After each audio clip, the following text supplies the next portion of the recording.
Hi, I'm Rachel James. I'm a singer-songwriter and a classically trained pianist. I'm going to be instructing you through 30 days of piano lessons. Basically, these are going to be short, simple lessons that will hopefully guide you and teach you the basics so that you can continue to learn on your own or from an instructor or start to play if you need to. There are a lot of different options. Learning basic piano chords, just kind of the basics can get you started, and then you can experiment on your own.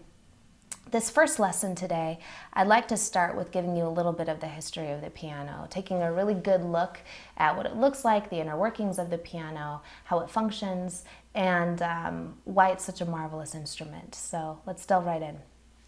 Let's start with a definition for a piano. There are quite a few definitions. There are many ways to look at it, but a really basic one is it's a musical instrument with a manual keyboard and actuating hammers that strike wire strings, producing sounds that may be softened.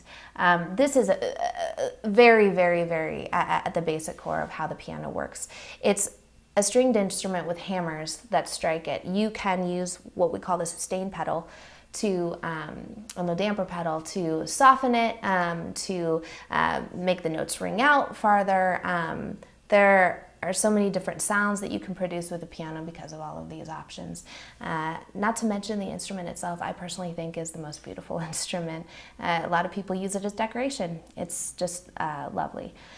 The first stringed instrument was a harp. And I don't know if you've ever noticed this about harps, but they're actually shaped like the piano.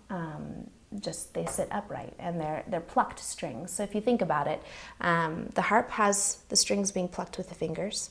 The piano has the strings being striked with hammers. So basically the same principle is involved, just the piano gives you a little bit more option. Around the middle of the 12th century, we find the keyed monochord, which was developed further, several strings being added, until eventually we recognize the clavichord. And if you've ever taken a music appreciation class or music history class, you've been introduced to the clavichord. Definitely sounds different than the piano. Definitely, again, has less options, less keys, but it was kind of one of the beginning steps towards the creation of the piano that we have today. By approximately 1400, the clavichord had about 10 strings, and in earlier examples, 2 notes or more were produced from that string or pair of strings by making 2 or more tangents contact the same string or pair of strings at different points. This type is termed fretted, or in German gebunden. A later type, in which each note has its own string or strings, is called a Bundfrell clavichord. The clavichord is the simplest and usually the smallest of string keyboard instruments. It's rather like an oblong box, with the keyboard running nearly the length of one long side and with the horizontally placed strings almost parallel to that side. The small rest pins and bridge are at the right-hand side, and the strings are permanently damped at their left-hand ends by a strip of felter cloth. The strings are struck from below by small pieces of metal shaped like a screwdriver blade, which are fixed to the backs of the key frame as tangents. The year 1709 is the one most sources give for the appearance of an instrument which can truly be called a pianoforte. The writer Scipione Maffei wrote an article that year about the pianoforte created by Bartolomeo Cristofori, who had probably produced 4 gravicembali col piano e forte, or harpsichords with soft and loud. So harpsichords are also another keyed instrument, but with soft and loud options was a new idea to them. So before, they didn't have the ability to create different levels of sound. And all of a sudden, there was this new creation. This instrument featured the first real escapement mechanism and is often called a hammer harpsichord.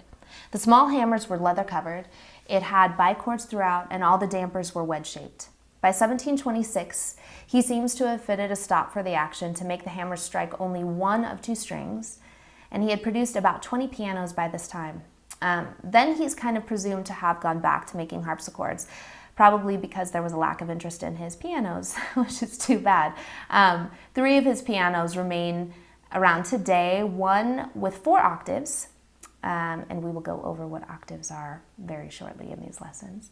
Dated 1720 is in New York. One with 4.5 octaves from 1726 is in Leipzig, Germany, and there is one in Rome from 1722.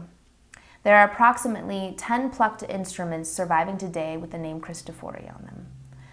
The piano continued on its way into the instrument we see today, which has 8 octaves, sustained pedals, and lots more tonality options than previous pianos and piano types have in the past.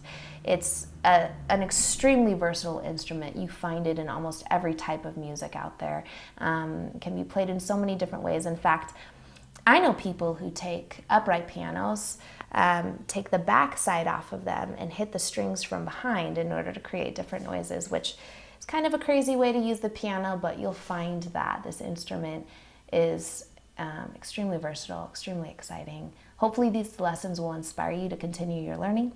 And now that you know a little bit of our piano history, what it's about and how it works, we're going to delve right into the lessons. So we'll see you tomorrow. Hope you're excited.